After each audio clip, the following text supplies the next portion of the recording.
Students, हम अपनी पिछली क्लास में जेनेटिक कोड के बारे में बातचीत शुरू की थी और इस चर्चा में हमने बात करी थी कि जो फ्लो ऑफ जेनेटिक इन्फॉर्मेशन है वो डीएनए से प्रोटीन तक कैसे पहुंचता है, जेनेटिक कोड क्या होता है, 4 बेसेस जो होते हैं वो ट्रिपलेट कोडोन के रूप में ये इन्फॉर्मेशंस डीएनए से एमआरएनए पर प्रेषित करते हैं और वहाँ से जो भी प्रोटीन्स का निर्माण होता है वो होता है। 64 कोडोन्स अब तक डिस्कवर किए गए हैं, जिसमें 61 किसी भी अमीनो एसिड के लिए होते हैं और 3 कोडोन्स किसी भी अमीनो एसिड को कोड नहीं करते हैं। टाइप्स ऑफ कोडोन्स की भी अपन बात कर चुके थे कि सेंस कोडोन्स होते हैं और सिग्नल कोडोन्स होते हैं। एंटी कोडोन का कंसेप्ट भी हम समझ चुके हैं पिछली क्लास में, और यहाँ पर हमने ख़त्म करी थी अपनी बात कि जो जेनेटिक कोड है उसके डिफरेंट कैरेक्टरिस्टिक्स क्या होते हैं। तो बारी बारी से हम इनकी थोड़ी सी विस्तार से चर्चा करते हैं। ट्रिपलेट कोड का मतलब क्या होता है? ट्रिपलेट कोड का मतलब होता है कि जो 3 लेटर्स होते हैं वो कोड करते हैं किसी भी अमीनो एसिड को, और इसको फर्स्ट डिस्कवर करने वाले थे गैमो 1954 में।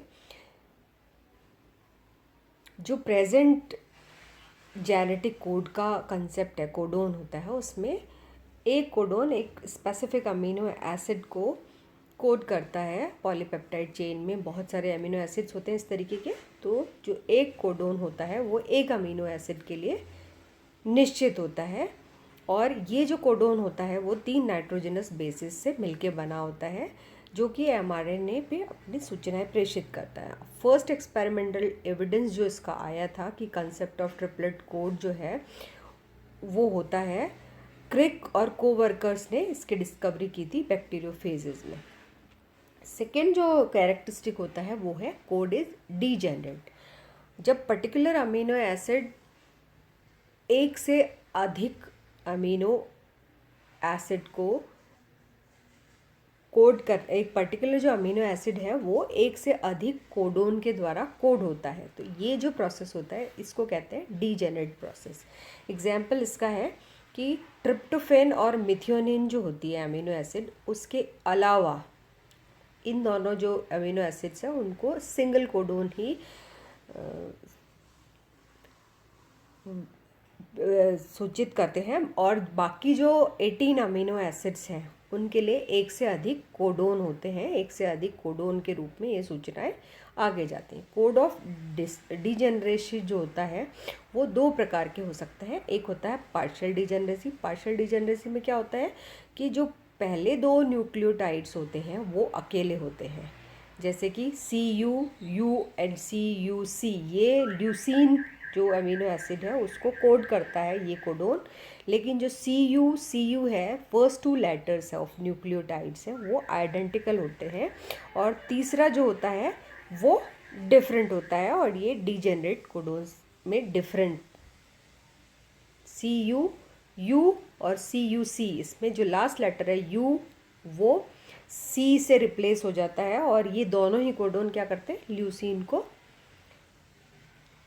कोड करते हैं। कंप्लीट डीजेनरेसी जो होती है, जबकि 2 जो कोई से भी 4 बेसिस, जो 4 बेसिस होते हैं वो 3rd पोजीशन पर ले सकते हैं, जैसे कि और वो फिर भी क्या करते हैं, लास्ट जो लेटर है वो डिफरेंट है लेकिन अभी भी वो सेम अमीनो एसिड को कोड कर रहा है। जैसे सीरीन को जो कोड करने वाले कोडोन्स हैं उसके फर्स्ट लेटर UC चारों कोडोन्स में होते हैं, लेकिन जो लास्ट 3rd लेटर होता है वो U या C या A या G कुछ भी हो सकता है। तो इस तरीके का जो कंसेप्ट होता है जिसमें 3rd जो न्यूक्लियोटाइड है, बेस है, वो कोई सा भी होता है, और या फिर किसी एक से रिप्लेस होता है तो वो पार्शियल होता है। कंप्लीट डिजेनरेसी जिसमें किसी भी चारों में से किसी भी एक न्यूक्लियोटाइड बेस की उपस्थिति same protein, same amino acid को कोड करना में काम आती है। ये जो टेबल है वो रिप्रेजेंट कर रही है कि जो अमीनो एसिड्स हैं उसके लिए कितने नंबर ऑफ कोडोन्स होते हैं हर अमीनो एसिड के लिए, और टोटल नंबर ऑफ कोडोन्स का कंसेप्ट जो हमने अभी तक बात करी कि 64 कोडोन्स अब तक पता है, तो वो किस तरीके से आते हैं। एलेनिन, ल्यूसीन और सीरीन जो होती हैं इनके लिए 6 कोडोन होते हैं, हर एक जो अमीनो एसिड है उसके लिए 6 कोडोन मौजूद हैं। एलनिन, ग्लाइसिन, प्रोलीन, थ्रियोनिन और वैलिन इसके लिए 4 हैं। आइसोल्यूसिन, स्टॉप कोडोन्स जो है वो 3 होते हैं।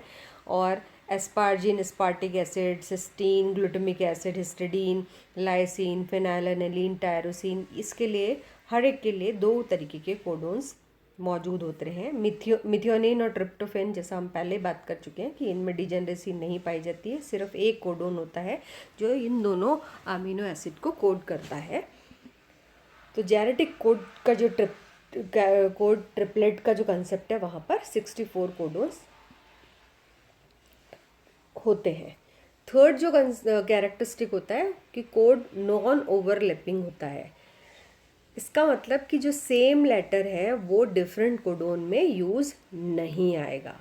कुछ डायग्रामेटिकली इसको नॉन ओवरलैपिंग कंसेप्ट कि फर्स्ट अगर अमीनो एसिड को कोड करने वाला कोडोन है ACA है, सेकेंड को TGA, 3 लेटर्स दोनों में मौजूद है, कहीं पर भी ओवरलैपिंग नहीं होगी। जैसा कि ये सेकेंड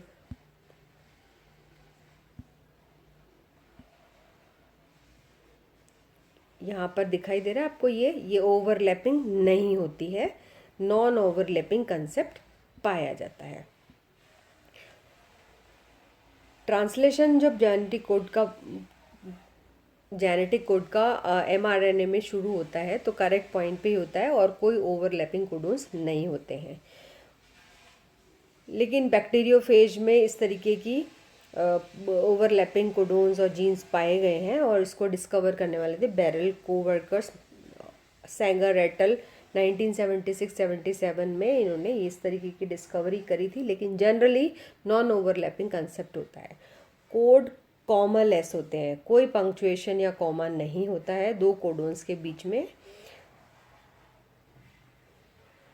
नेक्स्ट जो कैरेक्टरिस्टिक है वो है code is non ambiguous. Genetic code जो भी सेल मीडियम के अंदर होता है वो नॉन एम्बिग्यूअस कहा जाता है, क्योंकि एक पर्टिकुलर कोडोन जो होता है हमेशा सेम अमीनो एसिड को ही कोड करता है। और एक से अधिक अगर कोडोन्स होते हैं, डिजेनरेसी जो कंसेप्ट है वो हमने पढ़ा, तो तभी भी एक प्रकार का कोडोन एक ही अमीनो एसिड के, लेकिन जब एक कोडोन कभी भी 2 डिफरेंट अमीनो एसिड्स को नहीं कोड करेगा। कोड यूनिवर्सल होते हैं। सेम जेनेटिक कोड सब तरीके के जो ऑर्गेनिजम्स हैं, चाहे वो बैक्टीरिया हो, चाहे हायर हो, चाहे मैन हो, किसी में भी हो, सेम जेनेटिक कोड हर एक ऑर्गेनिज्म में सेम वैलिड होता है। ये जो यूनिवर्सलिटी ऑफ कोड है उसको सबसे पहले मार्सेल कैस्के और नियरनबर्ग ने 1967 में डेमोन्स्ट्रेट किया था। और ई कोलाई जो बैक्टीरियम है और गिनी पिग है, ये मैमल होता है। ई कोलाई बैक्टीरिया है जबकि गिनी पिग एक मैमल है। इनमें जो अमीनो एसाइल tRNA होता है वो सेम कोड को यूज़ करता है। तो जो कोड है वो यूनिवर्सल होते हैं, सभी ऑर्गेनिज्म के लिए सेम होते हैं। The code has polarity. Polarity का मतलब क्या होता है कि एक फिक्स डायरेक्शन में ही ये रीड किए जाते हैं, 5 to 3 प्राइमरी डायरेक्शन। तो या फिर आप कह सकते हैं कि reading from left to right और राइट टू लेफ़्ट स्पेसिफाई करेगा डिफरेंट अमीनो एसिड्स को। कुछ कोडोन्स जो होते हैं वो स्टार्ट कोडोन्स होते हैं। मोस्ट ऑर्गेनिजम्स में, ज़्यादातर जो ऑर्गेनिजम्स हैं वहाँ पर AUG कोडोन जो होता है वो स्टार्ट या इनिशिएशन कोडोन की तरह काम करता है, जो कि पॉलीपेप्टाइड चेन के निर्माण को प्रारंभ करता है, या तो मिथिनियन के साथ या फॉर्मल मिथियोनियन के साथ। नॉर्मली जो GUG कोड होते हैं, वैलिन के लिए ये कोडोन मौजूद होता है। बट जब नॉर्मल AUG कोडोन लॉस्ट हो जाता है किसी भी कारण से, डिलीशन के प्रोसेस से, तो GUG भी इनिशिएशन कोड की तरह काम कर लेता है। कुछ कोडोन्स स्टॉप कोडोन्स की तरह काम करते हैं।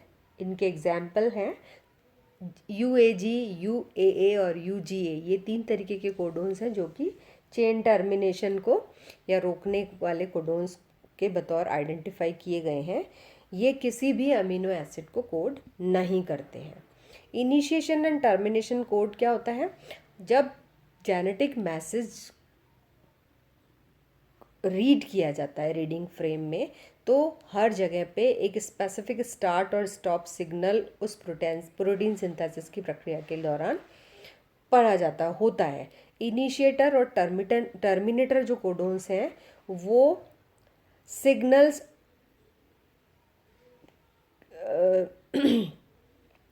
की तरह जाने जाते हैं, और ये फिनोमेना जो होता है उसको पंक्चुएशन कहा जाता है। पंक्चुएशन का काम क्या होता है? डिफरेंट सिस्ट्रॉन्स जो होते हैं पॉलीसिस्ट्रोनिक एमआरएनए पे, उसको डिलिमिट करने का काम करता है। सिग्नल्स और स्पेसर जो होते हैं वो कोडोन्स के बीच में या मैसेज के बीच में नहीं होते हैं, बल्कि इनिशिएट या टर्मिनेट करने का काम करते हैं। सिग्नल कोडोन्स जो कि सिग्नलिंग का काम करते हैं प्रोटीन सिंथेसिस के दौरान में, वो सिग्नल कोडोन्स कहे जाते हैं। 4 कोडोन्स जो हैं ये सिग्नल कोडोन्स के बतौर गिने जाते हैं, AUG, UAA, UAG और UGA। सिग्नल कोडोन्स 2 प्रकार के हो सकते हैं, इनिशिएशन और टर्मिनेशन। इनिशिएशन जो कि स्टार्ट कोडोन भी कहे जाते हैं, और टर्मिनेशन स्टॉप कोडोन्स। इनिशिएशन जो कोडोन होते हैं ये कोडोन्स जो कि ट्रांसलेशन की प्रक्रिया के समय स्टार्ट करते हैं, और इसीलिए इनको स्टार्ट कोडोन भी कहा जाता है। और इनिशिएशन कोडोन इसलिए क्योंकि ये पॉलीपेप्टाइड चेन की जो बनने की प्रक्रिया है, सिंथेसिस है, उसको इनिशिएट करते हैं, प्रारंभ करते हैं। ये जो होते हैं फर्स्ट कोडोन होते हैं मैसेंजर आरएनए पे। इनिशिएशन कोडोन AUG ये क्या करता है? अमीनो एसिड मिथ्योनिन यूकैरियोट्स में और फॉर्माइल मिथ्योनिन प्रोकैरियोट्स में उसको कोड करता है। सम केसेस में क्या ऐसा देखा गया है कि वेलिन को कोड करने वाला जो है GUG वो भी स्टार्ट सिग्नल की तरह काम करता है। इनिशिएटर कोडोन जो है GUG वो उसकी जो फ्रीक्वेंसी होती है वो AUG के बजाय बहुत कम होती है, और इसी तरीके से अदर कोडोन्स जो इस तरीके की प्रक्रिया में भाग लेते आइडेंटिफाई किए गए हैं, जैसे UUG और CUG, उनकी जो स्पेसिफिसिटी है इनिशिएशन में वो और भी रेयर होती है। टर्मिनेशन कोडोन जो होता है वो कोडोन्स जो कि टर्मिनेशन ऑफ पॉलीपेप्टाइड चेन के सिग्नल को प्रोवाइड कराते हैं या स्टॉप करते हैं। जो भी पॉलीपेप्टाइड चेन बन रही है उस प्रक्रिया को ख़त्म करने के लिए जो सिग्नल प्रोवाइड करते हैं वो कहलाते हैं स्टॉप कोडोन्स या termination codons. 3 termination codons present हैं, आइडेंटिफाई किए गए हैं, UAA, UAG और UGA। UAA जो होता है उसको ऑकर कहते हैं, UAG को एम्बर के नाम से भी जाना जाता है, और UGA जो है उसको ऑबल के नाम से जाना जाता है। स्टॉप सिग्नल्स जो होते हैं वो किसी भी अमीनो एसिड को कोड नहीं करते हैं, इसलिए पहले इनको नॉनसेंस कोडोन भी कहा जाता है। सिग्नल्स जो होते हैं स्टॉप या टर्मिनेशन कोडोन्स के, वो प्रोटीन्स जो होते हैं जिनके द्वारा इस तरीके के सिग्नल्स को रीड किया जाता है उनको कहता है रिलीज फैक्टर्स। स्टॉप सिग्नल्स जो होते हैं वो tRNA मॉलिक्यूल्स के द्वारा रीड नहीं होते। प्रोकैरियोट्स में ये जो रिलीज फैक्टर्स होते हैं उनको RF1, RF2 और RF3 के नाम से जानते हैं। फैक्टर RF1 जो होता है वो स्टॉप कोडोन UAA और UAG को पहचानता है, जबकि RF2 जो है वो रिकग्नाइज करता है UAA और UGA को। फंक्शन ऑफ RF3 जो होता है रिलीज फैक्टर 3, इसका काम होता है RF1 और RF2 को स्टिमुलेट करना। यूकैरियोट्स में सिंगल रिलीज फैक्टर सारी तरीके के जो स्टॉप कोडोन्स हैं तीनों तरीके के उनको आइडेंटिफाई करता है, रिकग्नाइज करता है, पहचानता है। एक है वॉबल हाइपोथेसिस। क्रिक जो है उन्होंने वॉबल हाइपोथेसिस को दिया था, जो डीजेनरेशन ऑफ जेनेटिक अकाउंट्स है उसके आधार पे ये वॉबल हाइपोथेसिस इन्होंने दी थी। इस हाइपोथेसिस या परिकल्पना के हिसाब से जो 2 बेसिस हैं वो एक कोडोन ट्रिपलेट कोडोन में जो 2 बेस हैं वो बेस पेयरिंग के अकॉर्डिंग, नॉर्मल बेस पेयरिंग के अकॉर्डिंग, यानी कि जो गुआनिन है वो साइटोसिन के साथ पेयर करेगा, एडेनिन है वो थायमिन के साथ, या आरएनए का है तो यूरेसिल के साथ। तो ये जो फर्स्ट टू बेसेस हैं वो नॉर्मल पेयरिंग के हिसाब से पेयर करते हैं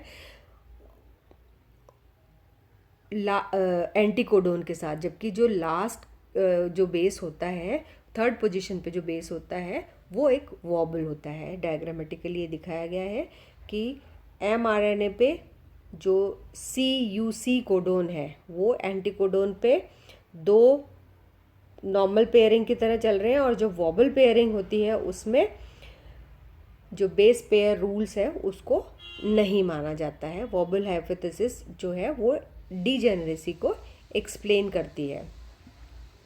biological significance of degeneracy of genetic code ये है कि जो 20 कोडोन्स हैं वो अमीनो एसिड्स, अगर ये डीजेनरेट कंसेप्ट नहीं होता तो 20 कोडोन्स अमीनो एसिड्स को डेजिग्नेट करते, और बाकी के जो बचे हुए थे 64 में से यानी 44 वो चेन टर्मिनेशन को लीड करते, और probability of mutating the chain termination बहुत ज़्यादा हो जाती इन नॉन डीजेनरेट कोड के साथ। तो ये एक बायोलॉजिकल सिग्निफिकेंस है वॉबल हाइपोथेसिस के लिए। Thank you.